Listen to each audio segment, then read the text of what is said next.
जोहार द भारत मित्र देख रहे हैं आप, और मेरा नाम अभिषेक है, मेरे साथ आरती सिंह। आरती। अक्सर अखबारों की हेडलाइंस में या बीच के किसी पेज में, न्यूज़ चैनल्स में, सोशल मीडिया प्लेटफॉर्म्स में, फेसबुक में, इंस्टाग्राम में, यूट्यूब में, तमाम जगहों पर अगर आप रांची के रहने वाले या झारखंड के रहने वाले हैं तो एक खबर हर 2 दिन छोड़ करके तीसरे दिन आपके फ़ोन में आती होगी। हमारे पास भी लगातार कॉल्स आते हैं। खबर कुछ यूँ होती है कि सर हम अपने परिजनों का इलाज करवाने के लिए उनको नर्सिंग होम लेकर के गए थे, इलाज तो सक्सेसफुल नहीं हुआ, लेकिन अब नर्सिंग होम वाले जो डेड बॉडी है उसको छोड़ने के लिए इतने पैसे मांग रहे हैं। और ये अक्सर होता है, अक्सर होता है। अक्सर आप सुनेंगे कि डेड बॉडी को लेकर के उस फलाना अस्पताल में हंगामा हो गया, परिजनों ने बवाल किया डेड बॉडी छोड़ने को लेकर के। तो बहुत सारी ऐसी हेडलाइंस होती लेकिन अब लगता है कि ऐसी चीज़ों पर अब रोक लग जाएगी। हालांकि देखिए, हमारे गार्जियंस हमेशा ये बात कहते हैं, दादा दादा हमेशा एक बात कहते हैं कि अस्पताल, स्कूल, इनकी मनमानी कोई नहीं रोक सकता बाबू। लेकिन एक नोटिफिकेशन है, जिस नोटिफिकेशन को हम चाहते हैं कि आप देखें, झारखंड सरकार के नोटिफिकेशन है, केंद्र सरकार के द्वारा एक चार्टर जारी होने के बाद ये नोटिफिकेशन झारखंड सरकार ने जारी किया है। स्वास्थ्य विभाग झारखंड सरकार की तरफ से इसमें लिखा गया है, जो महत्वपूर्ण पॉइंट है वो मैं आपको पढ़ के बताता हूँ। स्वास्थ्य एवं परिवार कल्याण मंत्रालय भारत सरकार द्वारा मरीजों के शिकायतों को सुलझाने और चिकित्सा सेवा को बेहतर करने के लिए the clinical establishment registration and regulation act 2010 के अंतर्गत patients rights and responsibilities charter प्रतिपादित किया गया है। साथ ही स्वास्थ्य एवं परिवार कल्याण मंत्रालय भारत सरकार द्वारा उक्त चार्टर को सभी चिकित्सा संस्थानों में प्रदर्शित करने हेतु अनुरोध किया गया। यानी इस चार्टर को आपको एक बोर्ड लगा करके, एक नोटिस बोर्ड लगा करके उसको दिखाना है। उक्त चार्टर के अनुसार release of dead body of a patient can not be denied for any reason of the hospital.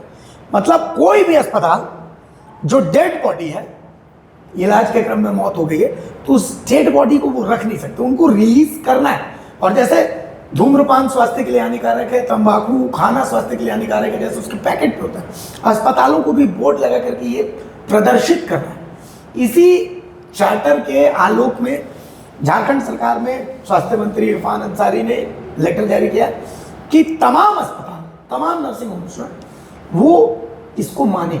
मतलब अब ये आम लोगों का अधिकार है कि वो डेड बॉडी के लिए लड़ सकते हैं। कोई भी अस्पताल डेड बॉडी को जो बंधक बनाने की जो बात आती है कि 100 रोक दिया, पैसा नहीं दिया, वो ऐसा नहीं कर सकता। तो ये बहुत बढ़िया फैसला है केंद्र सरकार का, और झारखंड सरकार अगर ये मान रही है तो ये बहुत अच्छा कदम है आगे।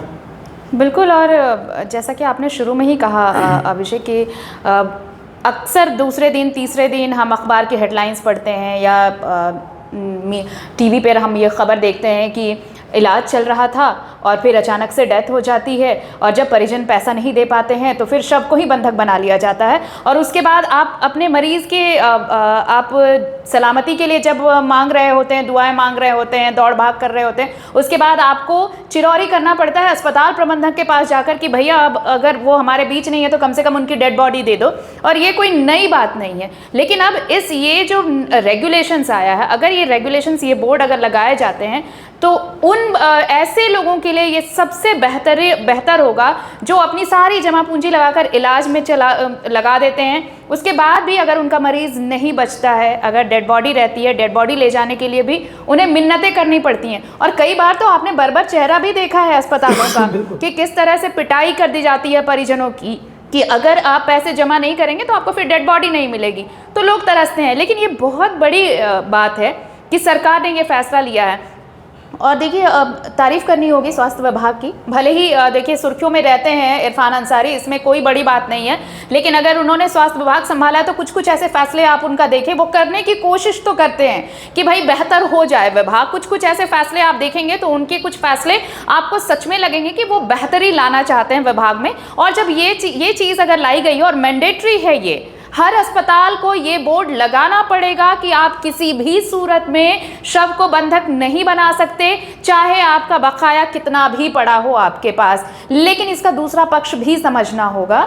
इसका दूसरा पक्ष ये है कि अस्पताल वाले जो हैं, या जो अगर आप देखें कि जो हेल्थ सोसाइटी है जो इस पर काम कर रही है, जो हॉस्पिटल ऑर्गेनाइजेशन है, वो इस बात को लेकर सवाल ज़रूर खड़े करेंगे कि हर सिक्के का दो पहलू होता है। यहाँ भी एक होगा कि बहुत बार ऐसा होगा कि कई बार बीमारियों के इलाज में बहुत ज़्यादा खर्च होता है अस्पतालों का, अगर उस वक्त बकाया होता है। बहुत बार होता है कि परिजन कहते हैं अच्छा आप करिए इलाज, पैसे जाएंगे और इसमें लाखों का बिल बनता है।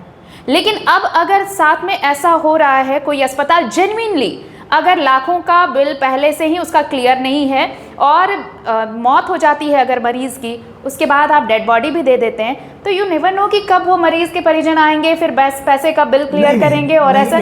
तो ये एक 0.1% चांसेस हैं कि ऐसा हो। तो इसका दूसरा पहलू भी देखना होगा, समझना होगा। लेकिन ये बहुत कम होता है, ये भी आपको मानना पड़ेगा, क्योंकि ऐसे देव रूप में अस्पताल आपको आज बेशक नहीं के बराबर मिलेंगे कि आपका बिल क्लियर नहीं है, क्योंकि हम भी लगातार अपने घरों में इन सब चीज़ों से बहुत जूझते हैं और हमें पता है कि अगर आप एक इंजेक्शन भी लेकर आ रहे हैं तो आपको अपने पैसों से ही लेकर आना है, देना है, क्योंकि सर्जिकल चीज़ें हॉस्पिटल्स नहीं देते हैं।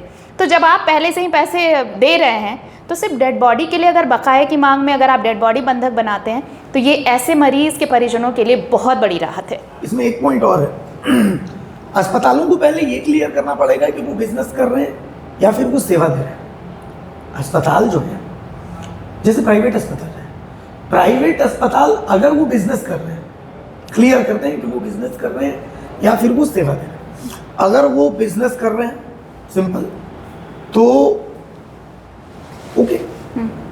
अगर आप बिजनेस कर रहे हैं तो सिंपल ये एक दुकान है, बिल्कुल। तो दुकान है तो आपको इस बात की गारंटी देनी पड़ेगी कि ठीक है, मैंने आपको, आप 1 करोड़ रुपए का बिल दे रहे हो, फाइन, मेरी औकात होगी, मैं आपके पास इलाज करवाऊंगा, लेकिन इस बात की आपको गारंटी देना होगी कि मैं जिसको लेकर के आऊंगा वो जीता आ जाएगा।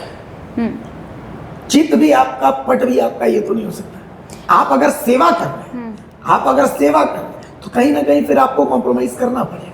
लेकिन कई बार ऐसा भी होता है, आप जनरली ये बहुत कॉमन सा चीज़ है, मतलब होती तो बहुत सारी चीज़ें हैं, लेकिन जो कॉमनली हैं उनमें से मैं एक बताती हूँ। बहुत बार ऐसा होता है, इनफैक्ट मैं 100% भी कहूँ तो गलत नहीं होगा, वेंटिलेटर पे जब आप पेशेंट को डालते हैं, सो कॉल्ड जो प्राइवेट हॉस्पिटल्स हैं जो ये बताते हैं कि अब आपके मरीज़ को वेंटिलेटर पर डालना ज़रूरी है, अदरवाइज़ वो सर्वाइव नहीं करेंगे।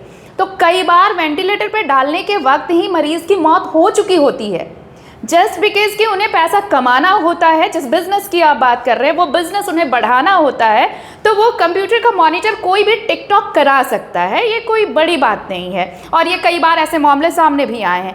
तो ऐसे हालात में जब वो मरीज़ मर चुका होता है और उसके बाद आप पैसे बना रहे होते हैं, वो जो गोल्डन आवर जिसे बोलते हैं, वो गोल्डन आवर किसी मरीज़ के परिजनों के लिए नहीं होता है, वो गोल्डन आवर सिर्फ और सिर्फ हॉस्पिटल्स के लिए होता है। और ऐसे में ये कानून उनके लिए बहुत मददगार साबित हो सकता है। मेरा तो ये मानना है, इफ बिजनेस प्लान है तो कि आप अगर बिजनेस कर रहे हैं, ठीक है, आप क्लियर कर दीजिएगा आप बिजनेस कर रहे हैं, तो भाई आप बिजनेस कर रहे हैं तो अभिषेक भारती अपने परिजनों को लेकर के नहीं जाएगा। अभिषेक भारती इस उम्मीद में आपके पास जाएगा ना कि आप उसके परिजनों को बचा लेंगे। अगर आप वो ही नहीं कर पा रहे तो फिर आप पैसे किस बात के लिए? पहले क्लियर करना पड़ेगा आपको, पहले क्लियर करना पड़ेगा। तो वेल एंड गुड, हम अपने आप को मेंटली, अब आप कहेंगे कि नहीं सेवा ही लक्ष्य है हमारा, और उसके बाद आप बिल 1 करोड़ रुपए का बताएंगे और उसके बाद वो मरने के बाद आप कहेंगे कि नहीं ठीक है, तो फिर तो कोई मतलब बना नहीं ना। तो एक चीज तो ये, दूसरी चीज ये है कि सरकारी अस्पतालों का लेवल प्राइवेट अस्पतालों की तरफ हम क्यों भागते हैं? क्योंकि हमारे सरकारी अस्पतालों का लेवल वो नहीं है। तो एक चीज इस पर भी सरकार को कहीं ना कहीं ध्यान देना ही है। तीसरा पॉइंट जो है, हम कोई भी, हम पैसे बचाते हैं, कोई भी बचाते हैं, इसलिए नहीं बचाते हैं कि बुढ़ापे में हम धुसका खाना चाहते हैं, मटन धुसका, जब रिटायरमेंट का जीवन जिएंगे तो खाएंगे, थाईलैंड घूमने जाएंगे और मलेशिया घूमने जाएंगे, नहीं, ऐसा नहीं है। हम इसलिए बचाते हैं कि कल को हमारा बच्चा बच्ची पढ़ना चाहता है तो उसको हम पढ़ाएंगे। हम इसलिए बचाते हैं कि कल को अगर मैं बीमार पड़ गया तो मुझे किसी के आगे हाथ नहीं फैलाना। क्यों? क्योंकि बीमार पड़ने के बाद सबको पता है कि खर्चा बहुत बनता है।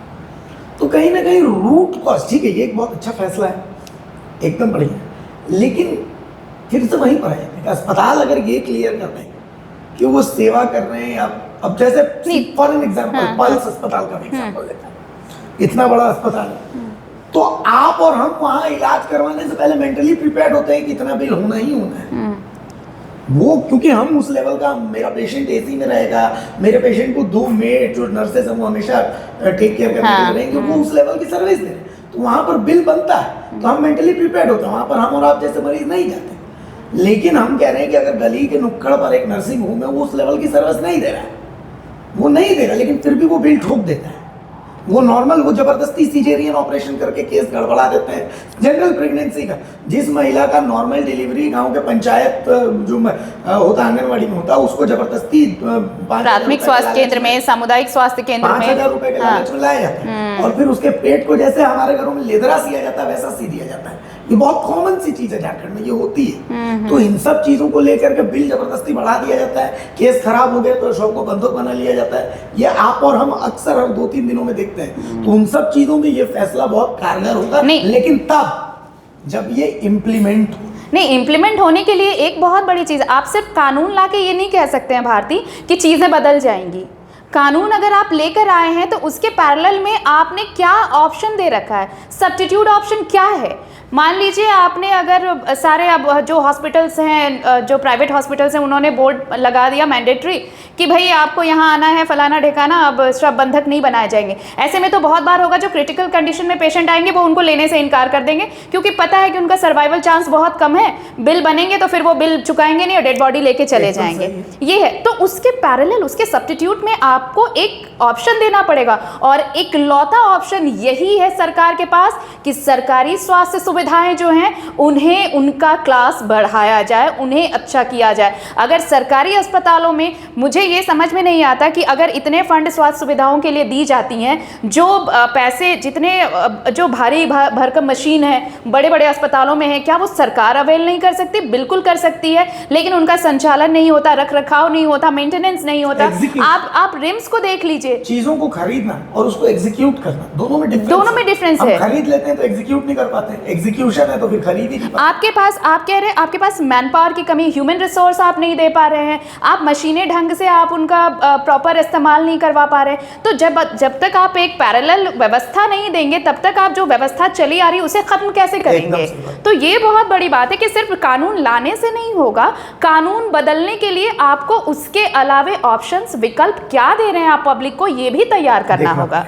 तो कुल मिलाकर के एक बात है, at the end of the day आपको अपने अधिकार पता रहने चाहिए, और आपको एक और अधिकार अब मिल गया है कि किसी का कोई भी नर्सिंग हो, वो अगर आप वहां पर अब किसी का भी इलाज करवाने जाते हैं, भगवान न करे ऐसा हो, ऐसी नौबत किसी दुश्मन के साथ भी है, लेकिन अगर वो नर्सिंग होम ये कहता है कि डेड बॉडी हम तभी देंगे जब आप बिल चुकाएंगे, तो आप उसका विरोध कर सकते हैं, आप उसकी शिकायत कर सकते हैं, और कोई भी नर्सिंग होम शव को बंधक नहीं बना सकता, शव को बिल क्लियर होने तक रोक नहीं सकता। ये आपका अधिकार है, अपने अधिकार को जान लीजिए, पहचान लीजिए, और कमर में गांठ बांध लीजिए कि भाई ये आपकी पावर है। इस डिस्कशन का निष्कर्ष बस इतना सा। जोहार, नमस्कार। अगर खबर पसंद आए तो आप QR स्कैन कर दें हमारा साथ। आपका एक छोटा आर्थिक सहयोग है हमारा बड़ा हौसला। द भारत मित्र, बुलंद भारत की बुलंद तस्वीर।